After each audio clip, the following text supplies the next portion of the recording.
All right, people. So I'm here with your Raw review, another shitty episode. And before I get into the review, I got to talk about Brock Lesnar. Unless I die, I'm gonna do a video on this guy in the next week because I am just so fucking pissed off at this guy. Not at Brock, but I misspoke. Not at Brock, but more at the creative team for putting the belt on this guy. Why the fuck would you put the belt on a guy who you know is not going to be there for at least a month? Who knows? He might be gone for another month or two. I mean, just totally ridiculous decision here. So you got no champion on the show. I mean, it's like what the fuck kind of show doesn't have their main character on it? I mean, it's like having, The Walking Dead without Rick in it. It's like having a fucking crab boat without the captain. I mean, it's ridiculous. So we get the show started off with Ambrose and Miz. I mean, that's the main feud now, is the Intercontinental Championship between Ambrose and Miz. That's your main feud on Raw. And what a shit feud that is. So we get a promo between the two. Apparently, they're both co-general managers today. And that really didn't end up being anything. I mean, the whole co-general manager thing was just it was nothing. It didn't develop into anything, really. So they make some announcements, Miz is general manager, Ambrose is GM, I think Ambrose made a match. And then randomly Kalisto just comes on out, like, out of nowhere, just fucking comes out. So, I mean, just a pretty pointless start to the show. Then we have Finn Balor defeating The Miz. Just a typical fucking match here. I gave it a 0.5 star out of 5. You had Miz winning at first, but then Ambrose restarts the match. And Balor wins. Now, why they would have, Miz is a guy who you put, this is your main feud on Raw, remember. Your number one contender, and Miz just lost. Yeah, that makes a lot of sense. I remember when Miz first debuted on Raw, too, he lost to Sami Zayn. Again, dumb. So yeah, the match sucked. It was just a typical fucking match with typical moves, nothing cool or anything like that. So a 0.5 star out of 5. Then we have Bliss defeating Mickie James. And I was looking at Mickie James the other day. I mean, I thought she actually looked pretty good, But she's one of those girls that, you look at from like 50 feet away, oh, she's pretty hot. But then you get a close-up of her face from like 5 feet away, and she's pretty ugly, people. Just wanted to throw that out there. But anyway, the match was boring. Just a typical Divas match here. I gave it 0 out of 5 stars. It was 5 minutes and 40 seconds long. I mean, it's basically, this is what the writers do for most of the matches. They just take two people and throw them together in a match, or throw them together in a feud. I mean, it's just thrown together with no flow or direction whatsoever. Then we have, it was supposed to be a Kalisto versus Strowman match, but instead we get a brawl between Strowman and Reigns. I mean, just a pretty ordinary brawl. Of course, they have to give Reigns the upper hand since he got his ass kicked at Payback. Although he really didn't get his ass kicked because, Braun Strowman ran into an ambulance. But, you can't make him look too weak, So, they had to make him look really good. So, that's why you had Reigns getting the upper hand on Strowman this week. So, it wasn't really much of a brawl. Pretty ordinary. Like I said, just everything is so ordinary. And they have no creativity in their minds whatsoever to do things that are, like, unique or unexpected. It is just so bland and unoriginal. Then we get your tag team turmoil match, which was just, it was basically just 4 tag team matches thrown together in a 17.5 minute match. It wasn't good. Not a fan of WWE tag team wrestling. Again, same fucking format for all the fucking matches. And what's their last match? Who's their... what's the last match in this tag team turmoil? It's Goldust and R-Truth in it. Are you kidding me? Now, I know that at least they didn't put Goldust or R-Truth as your tag champs, your number one contenders. They did that with Jinder Mahal. So at least they didn't do that. But, I mean, to put them in, like, your final spot there, I mean, it's just dumb. Like, why the fuck would you do that? So, Cesaro and Sheamus win. Like I said, pretty boring match. It seemed to go on forever. I gave it 3/4 of a star out of 5. Then we have Samoa Joe versus Seth Rollins ending in a DQ. It was just a typical match here. I mean, I didn't really like it too much. Again, like every fucking match today just seems so typical, and it's almost like they just told the wrestlers to go out there and just perform your ordinary moves. Don't do anything cool. Don't try to excite anybody. Just do what's expected of you, and don't do anything too cool. So I did not like this match here. It was 12 minutes and 5 seconds long, and then after the match you had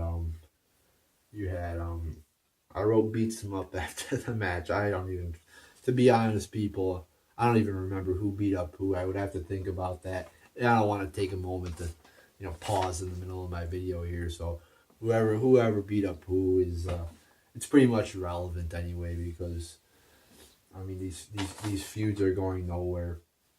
So you had a little brawl after the match, pretty much. I remember the DQ ending vaguely. Samoa Joe, something like that. I don't even fucking know, but yeah. Then we have TJP defeating Gallagher. Just a throwaway cruiserweight match. It was only 3 minutes and 5 seconds long.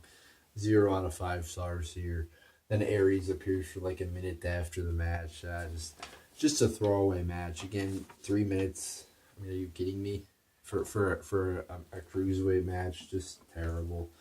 Speaking of terrible, we then get a pointless match between Sasha Banks and Alicia Fox. This is what I'm talking about. Let's just take Alicia Fox and Sasha Banks and just throw them together. Same thing with TJP and Gallagher. Let's throw them together. There's really little to none story development. And even with Samoa Joe and Rollins, I mean, we just saw that match at a pay-per-view 8 days ago. I mean, it's like, why would you just do it again, like right after on Raw? I mean, I don't know, it doesn't make too much sense to me. So yeah, that Divas match sucks. 0 out of 5 stars. And then you get your main event. It's Bray Wyatt defeating Dean Ambrose. Again, we're just throwing shit together here. No rhyme or reason whatsoever. See, this is a problem. What did they do last week? They have Bray Wyatt come out there and attack Finn Balor. So, I mean, you think there's going to be a Bray Wyatt-Finn Balor feud, right? I mean, they only give themselves 4 weeks to build up to the pay-per-view. So you would think that the time is precious, but no. So they do some shit last week to make you think they're going to do Bray versus Finn. And then this week, we're just going to nix that idea, I guess, and waste time. I mean, what the fuck are they doing? They are so disorganized. It's this Raw, this company, it's such a clusterfuck. You got a champion not even there. You got feuds that are so fucking boring and bland, that have no creativity to them, that have nothing to gain your interest or spark your interest, or something that makes you go, hey, holy shit, I've never seen that before. That's cool. That's edgy. That's controversial. That makes me get into this feud. No, I mean, everything is just so fucking ordinary. So the match, again, just a boring ass match. Just the wrestlers going through their typical moves. Nothing that cool. And then Miz comes out at the end and beats up Ambrose. I mean, again, and then you have Miz losing earlier in the night. You have Ambrose losing tonight. It's like, I mean, so your two top, this is their main feud now. I mean, for the Intercontinental Belt, and that's pretty much their main feud, or one of them at least. And you had those two people losing tonight. Again, the show was a clusterfuck. So, again, then Miz comes out and beats him up. Again, how creative is that? I mean, that's like the most simplest thing you could ever do in a feud is have somebody come and beat somebody up after a match. Or you know, distract during. I mean, it's just, you know, I didn't get too much sleep last night, so I really fought so hard to keep up, you know, to stay up during the show. It almost put me to sleep numerous times. I mean, look at this. We had a 17-minute tag team shit fest. I stayed up through that. We had a 12-minute match there. 8 minutes, 11 minutes. I mean, you had some long-ass matches tonight compared to what they usually do. And I still stayed up for people. I still stayed up. And I'm up at fucking 1 a.m. in the morning doing a motherfucking review. And what do I get for that? What do I get for my determination to watching this product? I get a shit card tonight. A shit card. Everything sucked. Everything fucking sucked. You know, maybe I'm a little more negative because I was tired, but I don't think so. I mean, just watching this show, just nothing, just everything. I mean, do you guys agree? Do you think everything sucked? Because I do. I mean, I can't find really one good thing out of this show. So there you go, people. There's your Raw review. Not happy tonight. None of these feuds are piquing my interest or gaining my interest. They are so fucking boring. And here's another example of a clusterfuck. You have Braun Strowman coming out there saying he wants Brock Lesnar one week, and then you have the next week you have Seth Rollins coming out there and saying the same thing too. You know, so obviously one of those are probably not going to happen unless they're going to do a triple threat, which I, you know, don't think they're going to do. And by the time they get, you know, let's say they do Seth versus Brock at the next feud, which who the hell knows? Brock's next match cannot be till SummerSlam. You know, then people are going to forget about 6 months ago on a random episode of Raw where fucking Braun Strowman said he wanted Brock Lesnar, and it's going to be totally pointless. So I don't know, maybe I'm just nitpicking now because I'm tired and looking for things to rant about, but point is, clusterfuck of a show. Just really, really hard to watch. I mean, 3 hours is just so fucking much. So, alright, I'm done ranting. Like I said, unless I die, I will get a video up this week. I will promise you that. I don't make many promises. But I promise you, I will get a rant up on Brock Lesnar being champion because that is so fucking ridiculous. So, not happy about that, people, obviously. So, there you go. There's your Raw review.